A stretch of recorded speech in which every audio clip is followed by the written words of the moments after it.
ঢাকা, গাজীপুর, নারায়ণগঞ্জ, নরসিংদীতে 9 ঘণ্টা করে শিথিল কারফিউ, পরবর্তী সিদ্ধান্ত কাল।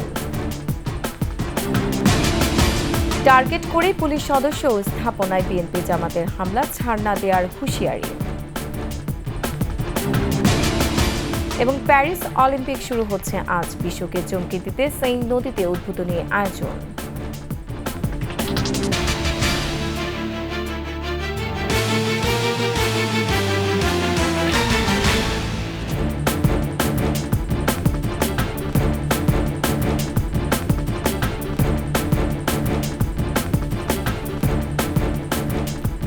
শুনছিলেন ফার্স্ট সিকিউরিটি ইসলামী ব্যাংক পিএলসি সংবাদ শিরোনাম। আমন্ত্রণ সকাল 9টার 21 সংবাদের সাথে আছেন রোমান আমিন। দর্শক, 21 টেলিভিশনের সংবাদ একই সাথে সরাসরি দেখতে পাবেন আমাদের ফেসবুক পেজ www.facebook.com/2124 অনলাইনে। চলমান পরিস্থিতিতে আজ ও কাল ঢাকা মহানগর, গাজীপুর, নারায়ণগঞ্জ ও নরসিংদী জেলায় সকাল 8টা থেকে বিকাল 5টা পর্যন্ত কারফিউ শিথিল থাকবে বলে জানিয়েছেন স্বরাষ্ট্রমন্ত্রী আসাদুজ্জামান খান কামাল। গতরাতে রাজধানীর ধানমন্ডিতে নিজ বাসায় আইনশৃঙ্খলা রক্ষাকারী বাহিনীর ঊর্ধ্বতন কর্মকর্তাদের সঙ্গে বৈঠক শেষে মন্ত্রী বলেন, অন্যান্য স্থানে সমন্বয় করে কারফিউ শিথিল করতে পারবে সংশ্লিষ্ট জেলা প্রশাসন। এছাড়া কারফিউ বিষয়ে পরবর্তী সিদ্ধান্ত শনিবার জানানোর কথাও বলেন স্বরাষ্ট্রমন্ত্রী।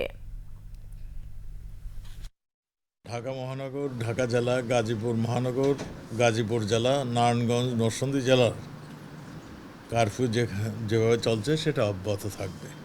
আগামী শুক্রবার এবং শনিবার এই 2 দিন সকাল 8টা থেকে বিকাল 5টা পর্যন্ত কারফিউ শিথিল থাকবে। অন্যান্য জেলায় সংশ্লিষ্ট জেলা প্রশাসক, আইনশৃঙ্খলা বাহিনী সমন্বয় করে তাদের স্ব জেলায় কারফিউ নিয়ে তারা সিদ্ধান্ত নেবেন। টার্গেট করে পুলিশ সদস্য ও স্থাপনায় হামলা চালিয়েছে বিএনপি জামাত। এই সন্ত্রাসীদের কাউকেই ছাড় না দেওয়ার হুঁশিয়ারি ঢাকা মেট্রোপলিটন পুলিশের। অন্যদিকে চিকিৎসকরা বলছেন, মাথায় আঘাত নিয়ে চিকিৎসাধীন পুলিশ সদস্যদের সুস্থ স্বাভাবিক হতে দীর্ঘ সময় লাগবে। বিস্তারিত আহমেদ বাবুর প্রতিবেদনে।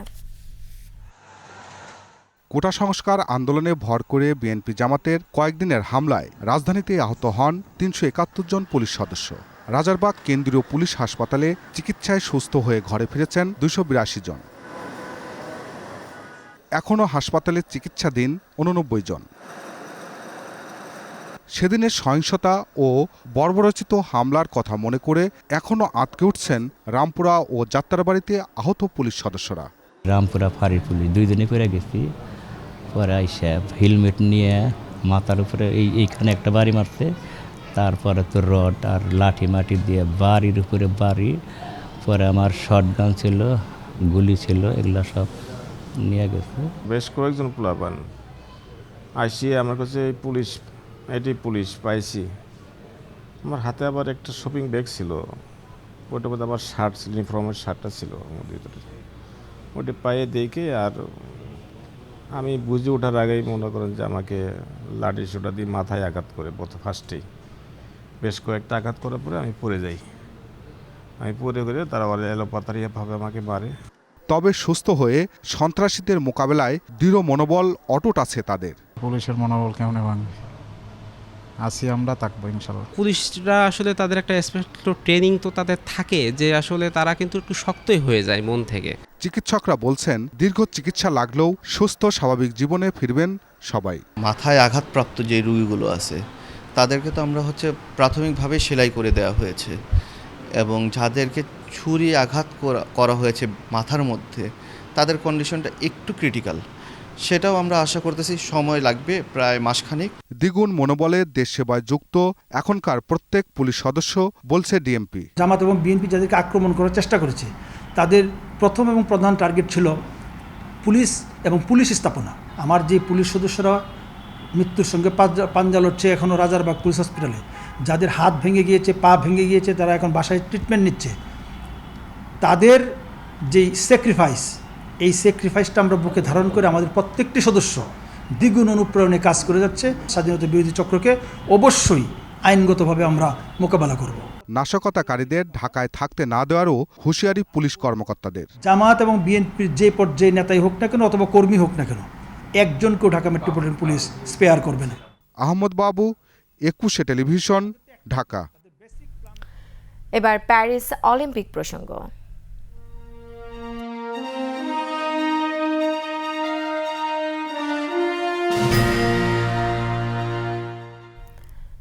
চার বছরের অপেক্ষা শেষ, আজ মাঠে গড়াচ্ছে ক্রীড়া জগতের সবচেয়ে বড় আয়োজন অলিম্পিক গেমস। প্যারিসে চলছে শেষ মুহূর্তের প্রস্তুতি, জোরদার করা হয়েছে নিরাপত্তা ব্যবস্থা। বিশ্বকে চমকে দিতে এবার উদ্বোধনী অনুষ্ঠান হচ্ছে ভিন্নধর্মী আয়োজনে। বিস্তারিত ডেস্ক রিপোর্টে।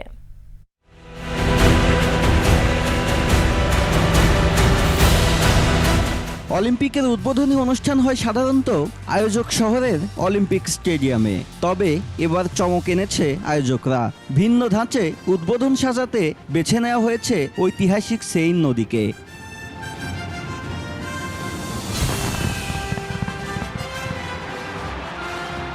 প্যারিসের শহরতলি সেন্ট জেনিস থেকে অলিম্পিকের মশালে যাত্রা শুরু করবেন হিপ হপ কিংবদন্তি স্নুপ ডগ। উদ্বোধনী অনুষ্ঠানে মঞ্চ মাতাবেন পপ আইকন জিওন এবং লেডি গাগা। এরই মধ্যে দুজনই পৌঁছে গেছেন আয়োজক শহরটিতে। এদিকে কোনো প্রকার অপ্রীতিকর ঘটনা এড়াতে চিরুনি অভিযান চলছে শিল্প সংস্কৃতি ও ভালোবাসার শহর প্যারিসে। হবেই না কেন, বিশ্বের সেরা অ্যাথলেটদের মিলন মেলা বসছে যে এই শহরেই।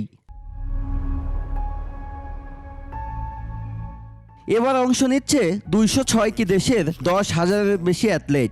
এছাড়া থাকবে জাতীয় অলিম্পিক কমিটির স্বতন্ত্র নিরপেক্ষ ক্রীড়াবিদ ও শরণার্থী অলিম্পিক দল।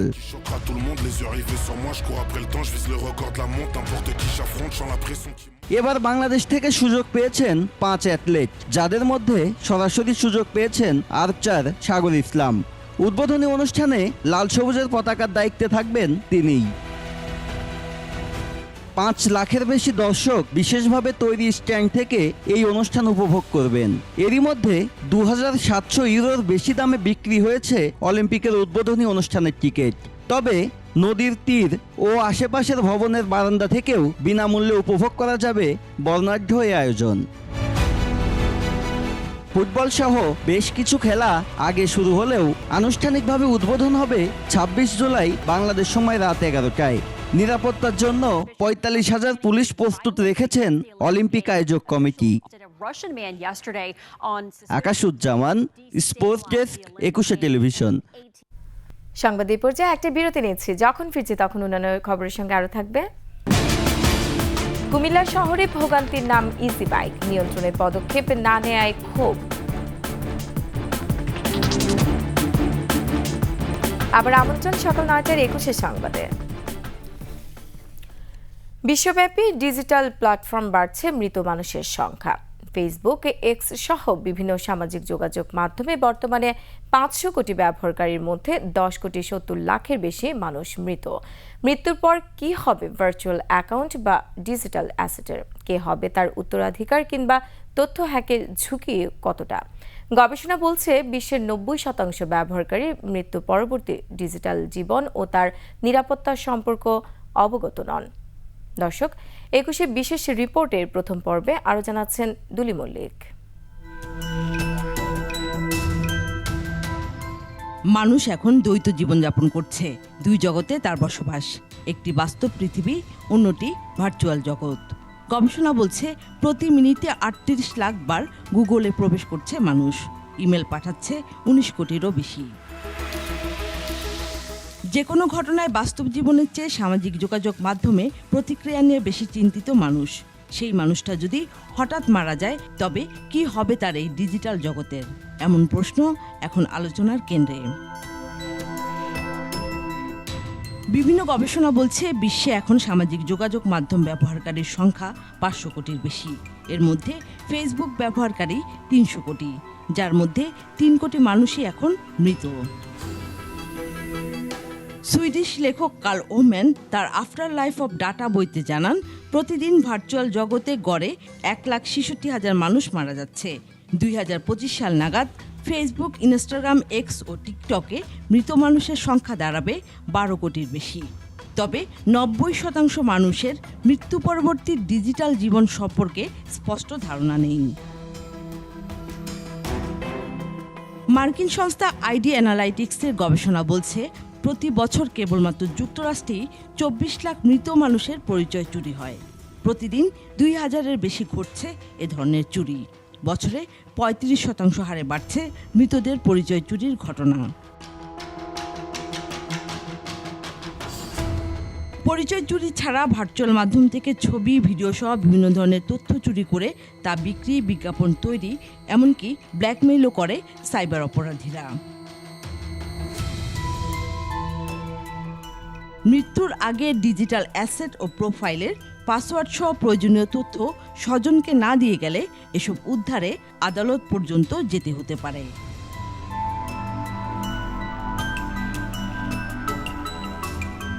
গবেষকরা জানান, বেশ কিছু সামাজিক যোগাযোগ মাধ্যমে এ সম্পর্কে নির্দেশনা থাকলেও অধিকাংশ ভার্চুয়াল প্ল্যাটফর্ম মৃত্যুর বিষয়টি বিবেচনায় নেই। ফেসবুক, ইনস্টাগ্রাম ও এক্সে মৃত্যু সনদ দিয়ে অ্যাকাউন্ট বন্ধ করা যায়। মৃতদের জন্য রয়েছে মেমোরিয়াল পেজ, যেখানে মৃত ব্যক্তির অ্যাকাউন্টের পাশে ইন মেমোরিয়াম বা স্মরণে লেখা থাকে। ফেসবুকে রয়েছে লিগ্যাসি কন্ট্যাক্ট, সেখানে ব্যবহারকারী যার নম্বর দিয়ে যাবে মৃত্যুর পর তিনি অ্যাকাউন্টটি চালাতে পারবেন। গুগলের মালিকাধীন ইউটিউব, জিমেল ও গুগল ড্রাইভে রয়েছে ইনঅ্যাক্টিভ অ্যাকাউন্ট ম্যানেজার। নির্দিষ্ট সময় পর্যন্ত অ্যাকাউন্ট ইনঅ্যাক্টিভ থাকলে প্রয়োজনীয় তথ্য দিয়ে স্বজনরা সেটিংসে পরিবর্তন আনতে পারবেন। 21 শতাব্দীর এই সময়ে মানুষ এখন শুধু দেহ ও মনের সমীকরণ নয়, ডিজিটাল সত্তাও তার অংশ। তাই তার জীবনে আদর্শ, কর্মকাণ্ড, সুখ দুঃখের নানা ছবি সহ গুরুত্বপূর্ণ সব তথ্য চিরতরে হারিয়ে যাওয়ার আগে লিগ্যাসির পরামর্শ গবেষকদের। Hey Mom, hey Dad. It's me, Ella. Oh, please Mom, please Dad. Protect my virtual privacy. দুলি মল্লিক, 21 টেলিভিশন। এবার আমাদের নিয়মিত আয়োজন জনদুর্ভোগ।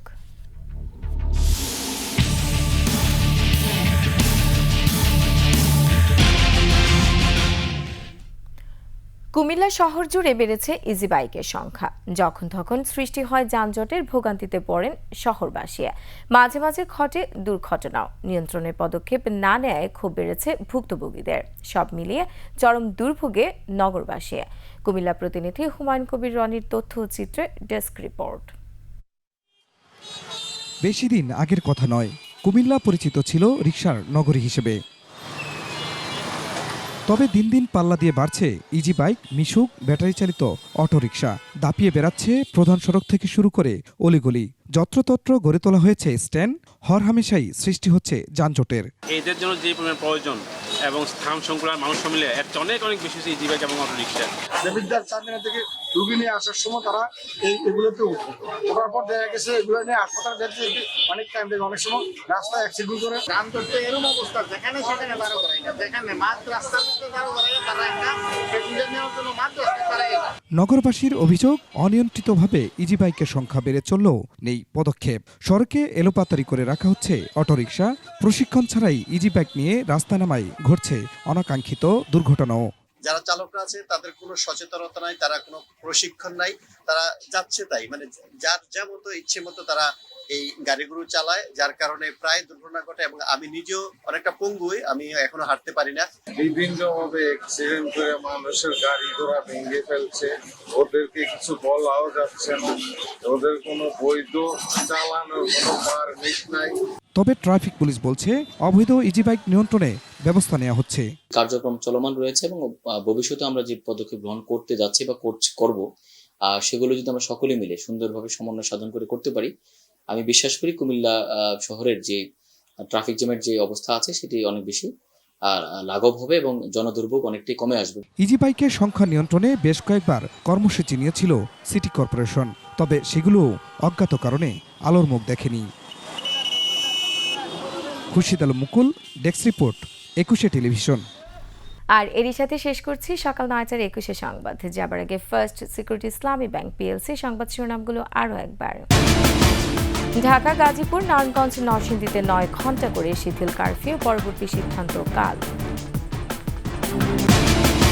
টার্গেট করেই পুলিশ সদস্য ও স্থাপনায় বিএনপি জামাতের হামলা, ছাড় না দেওয়ার হুঁশিয়ারি। এবং প্যারিস অলিম্পিক শুরু হচ্ছে আজ। বিশ্বকে চমকে দিতে সেন্ট নদীতে উদ্বোধনী আয়োজন।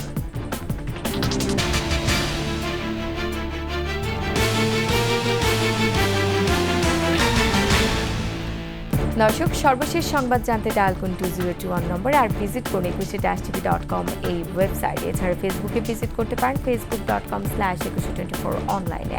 এতক্ষণ সঙ্গে থাকার জন্য ধন্যবাদ। পরবর্তী সংবাদ দুপুর 12টায় দেখার আমন্ত্রণ রইল। 21-এর সাথেই থাকুন।